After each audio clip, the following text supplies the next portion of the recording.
नमस्कार, मी पंजाब डक। आज आहे 2 जुलै 2025 आणि माझ्या सोयाबीनच्या शेतामध्ये आणि या ठिकाणी सोयाबीन खुरपणी चालू आहे।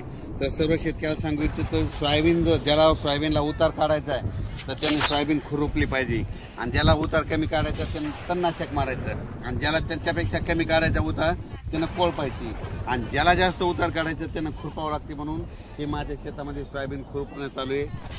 आष्टी भागातील हे लेबर आणलेले आहेत आणि या ठिकाणी आणि शेतकऱ्याला या ठिकाणी अंदाज देणार आहे। राज्यात आज आहे 1 जुलै, 1, 2, 3 जुलै दरम्यान राज्यात भाग बदलत पूर्व विदर्भ, पश्चिम विदर्भ, मराठवाड्यामध्ये पूर्व 6 ते 11 जिल्ह्यात पूर्व आणि पश्चिम विदर्भात भाग बदलत पाऊस पडणार आहे। मराठवाड्यात देखील पडणार आहे। सांगायचं झालं तर हा पाऊस बीड जिल्ह्यात देखील आहे, लातूर जिल्ह्यात देखील पडणार आहे, देखील आहे, देखील आहे, म्हणून हा अंदाज आहे।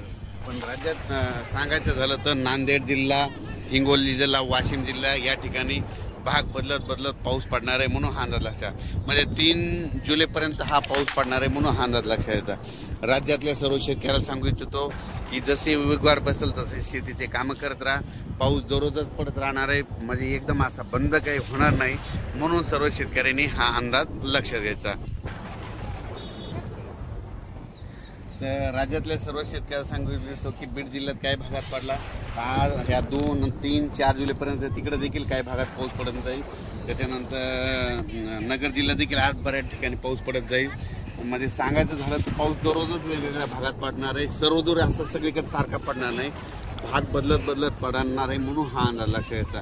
आणि त्याच्यानंतर 5, 6 जुलै, 7 आणि 8च्या दरम्यान एकदा पावसाचं वातावरण राहणार आहे। पण सगळ्यात वरून राज्याची कृपा फक्त विदर्भावर जास्त, म्हणजे विदर्भात 6 ते 11 जिल्ह्यामध्ये मात्र तिकडल्या भागामध्ये चांगला पाऊस पडणार आहे। म्हणजे हे सांगायचं झालं तर आणि आपल्या मराठवाड्यामध्ये काय होणार की दररोज वेगवेगळ्या भागात दररोज भाग बदलत पडणार आहे, कोणाचं पीक काही जाणार नाही म्हणून हा अंदाज लक्षात घ्यायचा।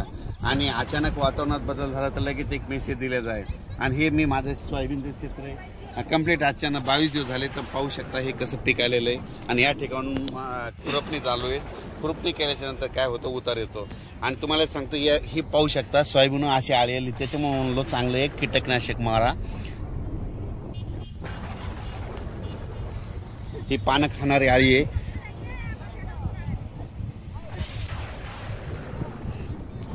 तर त्या आळीबद्दल एक चांगलं कंपनीचं कीटकनाशक मारा, त्याच्यामुळे कंट्रोल होईल नसता पानं खाणारी ती आळी आहे म्हणून ही सगळ्यांनी लक्ष द्यायचं। पण राज्यात मात्र कोकण पट्टीतला घाटमाथ्यावरला पाऊस ते मात्र चालूच राहणार आहे। त्यांनी द्राक्ष बागायतदारांनी तुम्ही तुमच्या फवारणीचा तयारी ठेवा, कारण की तुमचा पाऊस काय बंद होणार नाही। आणि राज्यात मात्र मराठवाड्यातला आणि पूर्व विदर्भ आणि पश्चिम विदर्भ या भागात देखील पाऊस असणारच आहे। म्हणजे 3, 4 जुलैपर्यंत दररोज वेगवेगळ्या भागात पाऊस पडणार आहे, एकदम काय बंद होणार नाही, त्याच्यामुळे काही चिंता करायची गरज नाही। पण राज्यात सगळ्यात जास्त वरून राज्याची कृपा फक्त विदर्भावर जास्त आहे, म्हणजे 6 ते 11 जिल्ह्यामध्ये पाऊस चालूच राहणार आहे। त्यांना एक विनंती की तुम्ही जसं वेळ भेटेल तुम्ही तसे वापसा झाली तशी तुम्ही तुमच्या पेरणी करा। धन्यवाद।